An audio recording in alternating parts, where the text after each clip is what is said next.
The main question that you asked was that, sino ka ba para daw i-question si Sara Duterte?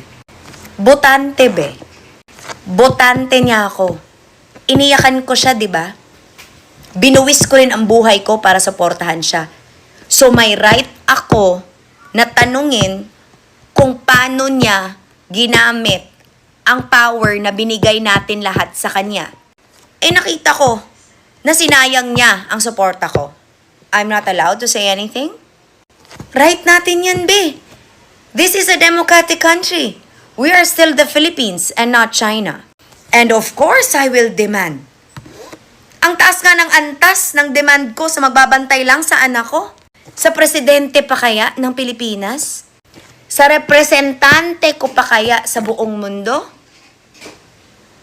So, we're not allowed to question our leaders anymore? So what's the point of having a voice and a platform if we don't do that? Diba?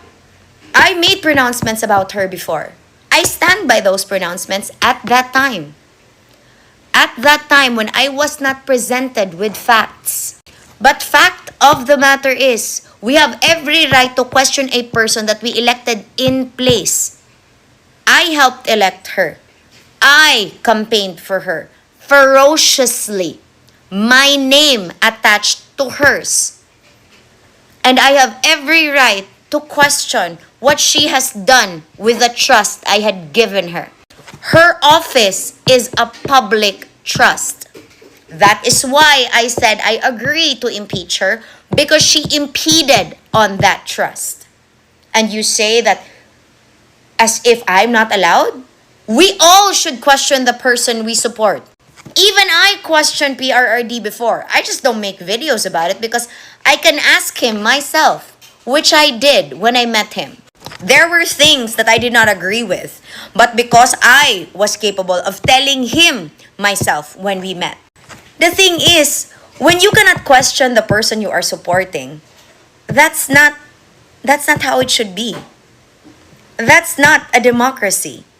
In a democracy, the people decide. The people should be the bosses, not the politician. Yan kasi ang kahirapan for you to question na, bakit mo i-question si Sara Duterte? Why not? Am I not allowed to question the same person I helped win? I mean, I'm not the only one. There's so many of us that helped her win. But there's also so many of us that should hold her accountable now that she has won. We should hold her accountable for the chaos that she started in 2023 that caused the demise of the unity. Sino ba ang nanguna sa problema? Hindi ba siya? And sasabihin mo na wala akong right na i-question yan? Bakit hindi? Bakit hindi? Are parents not accountable for their children? Isn't that what their branding was when we voted for them? That they would be the mama and papa of the Philippines? And what did she do? She broke the unity. And you tell me that I'm not allowed to question that? I risked my life for that. I risked my reputation. You insulting my son now is part of why I want to hold her accountable for that. Because that is the kind of support and the kind of supporters that she inspires. I do not want to be like that. I want to ask her about the job that she has done. Something that she did not answer in the many instances that she was given a chance to explain herself. But instead, what do you do when we question her? You attack us as if it is a crime to question leaders about their responsibilities towards us. That's where you and I differ. Because I do not worship her as if she were a god, because she isn't. She is an imperfect example of a leader that won by default because of propaganda. Propaganda that I took part of and I feel responsible for. I feel responsible for it. Because nabudol rin ako. So now you are mad at me because I question that? Or that I do not agree with the fact that she will want a promotion without actually working hard for the current position that she has? Isn't that even more laughable that we do not question our leaders? Criticism is normal. Insults and lies are not. You have every right to talk about your leaders, to urge them to do better, to question their capabilities, because you put your trust in them. Public office is a public trust, isn't it not? So for you to question my questioning her is an indication of who you are, a reflection of the kind of Filipino that you are. The kind of Filipino that would blindly follow somebody not because of capacity, because of pageantry. You treat her like some untouchable God. She isn't. More than anything, sulugoon siya be. Just like her father, who signed his letter. Diba? Inyong kanunayong sulugoon. Because sulugoon nato na sila. Even her. So why are you questioning me? So why am I the enemy for questioning her and her capacity?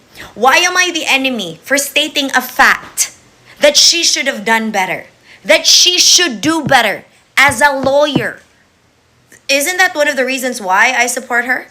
Didn't you listen to my pronouncements before that you keep on repeating? That was my expectation. But that expectation does not fit her current reality. And you're attacking me for telling the truth? No. Diba that's your whole point, that you react so vehemently? That it is as if it is a crime for me to question the person I supported. I helped her win. I will lay stake to that. I will never deny that. I will not denounce that. But I will question that this is what I promised the Filipino people, that the person that she is, but it's not the person that she is now. Because I voted for her, campaigned for her, and pushed for the unity team because it is what makes sense for the Filipino people, because it is what we deserved. And who broke that apart? She did. Because she couldn't wait her turn. Right? Didn't you see the difference now? I stood against Leni because I felt that if she had won, they would be fighting. But look at them today in Naga. Standing side by side with Pbbm, saying na uunahin ang trabaho kaysa sa pamumulitika. What a slap to my face. A mistake for not supporting Leni. But again, a mistake I could never take back. I'm not saying I will endorse Leni, but I will endorse whoever wants what's best for the Filipino people. I will endorse whoever wants to run not because of revenge. If you want Sara Duterte to win for revenge, then she's not a president, she's a vigilante. And I don't want that. I want a president that I can look to and run to when I have a problem.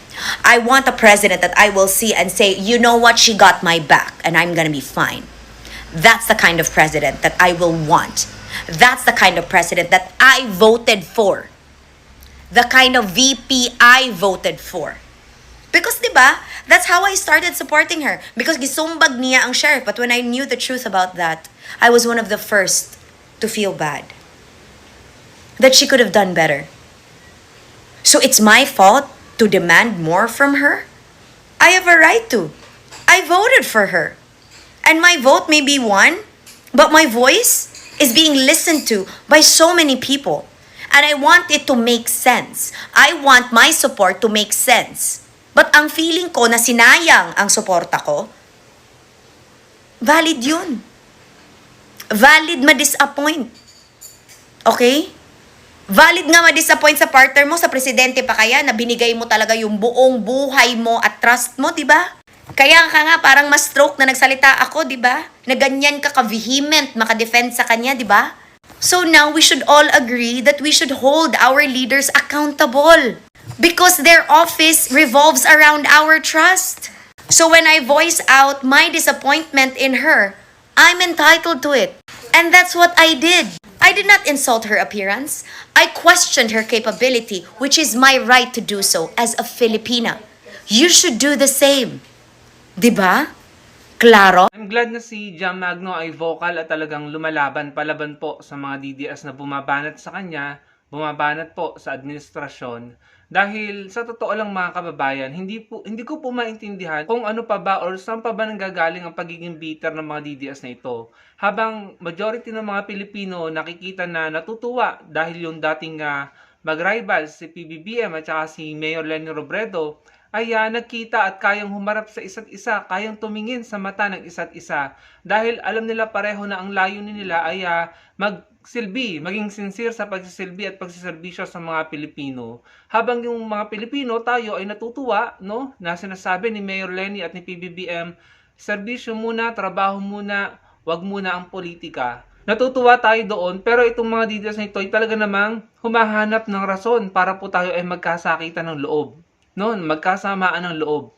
Kaya tama itong ginagawa ni John Magno na talagang binabangga niya, nilalabanan niya yung mga basher niya at gumagawa siya ng video. And natutuwa din ako, nagpapasalamat ako dun sa sinabi niya na na-appreciate niya yung effort ni PBBM at ni Mayor Leni na magtrabaho. Na unahin ng trabaho ang paglilingkod kaysa ang pamumulitika. Natutuwa ako dahil nasabi niya na nagkamali siya dahil hindi niya sinuportahan si Mayor Leni Robredo. Na dati, ako po bilang kakamping, nasasaktan ako sa mga sinasabi niya kay Mayor Leni Robredo dahil alam ko po na mabuting tao si Mayor Leni Robredo at nagtatrabaho po siya nung panahon ni Duterte. Kaya ngayon kitang-kita po natin, sino ang merong ambisyon na makakuha lamang ng kapangyarihan, magawa ang gusto nilang gawin, makabalik na naman yung mga pinagtatanggal sa panahon ni PBBM dahil mga illegal. Kitang-kita natin kung sino yan. Hindi na ako magpapanggap pa, sasabihin ko, si Sara Duterte ang ganyan na gusto lamang makakuha ng kapangyarihan. At kitang-kita natin kung sino yung gustong maglingkod talaga, sincere na nagsiservisyo sa bayan sa mga Pilipino, si Mayor Leni Robredo at si PBBM po yun, mga kababayan. Tignan niyo ito. Yan, si PBBM at si Mayor Leni Robredo. Kahit mainit, ine-entertain nila ang mga question ng media, ng press. Ine-entertain nila, sinasagot nila kahit naiinitan sila. Dahil accountable sila at answerable sa taong bayan. Gusto nilang sagutin at alam nila sa sarili nila na responsibilidad nila sa taong bayan na ipaalam sa taong bayan ang sagot nila sa mga tanong ng media, ng press. Gusto nilang ipaalam sa taong bayan kung ano yung mga nangyayari, kung ano yung mga dapat malaman ng taong bayan. On the other hand, si Sara Duterte nagpa-press con. After mag-speech, hindi na tumanggap ng sagot mula sa media or sa press. Hindi siya answerable, hindi siya accountable sa taong bayan. So kitang-kita po natin ang pagkakaiba mga kababayan. Nakakataba ng puso dahil talagang kahit po rival si PBBM at si Mayor Leni Robredo, si PBBM nag-joke pa nga no, in honor of Mayor Leni Robredo, sinuot niya yung kanyang pink na medyas, no? So talagang wala na po, matagal na po sa kanilang tapos ang eleksyon at nagtatrabaho na po sila at magtatrabaho pa rin hanggang sa 2028. Sana yun ang ma-appreciate ng mga DDS. Sana yun muna ang pagpukosa natin. Kasi at the end of the day, bansa naman natin yung gusto nating ipaglaban dito eh. Pero kung kayo, mga DDS, puro pamumulitika, inaaraw-araw nyo si John Magno, hindi bansa ang pinaglalaban nyo. Ang pinaglalaban nyo ay mga politiko, mga Duterte at mga kaalyado nila. May nabasa nga ako na isang post ng isang influencer. Ang sabi, nung nakita ko yung picture ni PBBM at saka ni Mayor Leni Robredo, elections are competition. Competition ng election eh. But after election, after competition, governance is responsibility. Responsibilidad na ni Mayor Leni at ni PBBM ang mag-govern at magserbisyo. Kasi tapos na yung competition, tapos na yung election. Pero sa kampo ng mga DDS, parang araw-araw eleksyon, araw-araw kompetisyon, araw-araw gustong mang-agaw ng posisyon. Yun po yung nakita ko. Yun po yung nakita ko sa kampo nila mga kababayan. Kaya sana matuto na po tayo, no? Huwag na natin bigyan ng pagkakataon na makabalik ang mga ganyang uri ng pinuno na may mindset lamang na humawak ng kapangyarihan at pag may kapangyarihan namang power trip at abusuhin ang kapangyarihan. Tapos kapag pinakulong, mga magpapabiktim. Maging matalino po tayo, mga kababayan. No? Kudos kay Mayor Leni Robredo at kay PBBM. Salamat sa sincere nyong paglilingkod sa bayan. Salamat at pinakita nyo sa taong bayan na kayo ay mabuting role model na uunahin nyo ang mga Pilipino kesa sa mga sarili nyo. No? Salamat at hindi nyo ginaya ang kampo ng mga Duterte. Yun lamang mga kababayan. Salamat po sa panonood.